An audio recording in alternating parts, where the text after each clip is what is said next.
So you're looking at Malaysian property. Here's your guide to investing from abroad.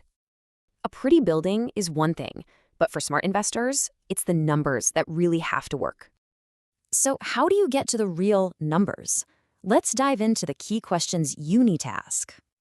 First up, location. In a city like Kuala Lumpur, this choice is everything for your return. Do you go for the prestige of KLCC or the growth potential on the city's fringes? Next big question, your rental strategy. This one's critical as it dictates what you buy. It's simple. For Airbnb, you need a commercial title. For long-term renters, go for residential. Okay, let's talk numbers. This is where so many foreign investors can get tripped up.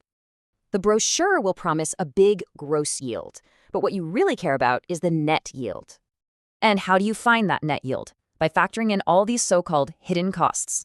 But hey, there's a big advantage right now if you're holding a strong foreign currency. Think of it as a Forex discount. Your money simply buys you more property right now. Okay, let's talk tenure. It's time to bust a very common myth that's out there. Everyone assumes that freehold is automatically the best option, but is that actually true? The truth? A great location with a leasehold can easily outperform a freehold somewhere else. You also need to know your timeline. Are you in this for a quick flip or for the long haul? Your answer changes everything.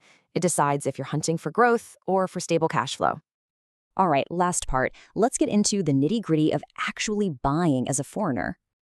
Good news, foreigners can get loans. Just make sure you get pre-assessed first. It's crucial.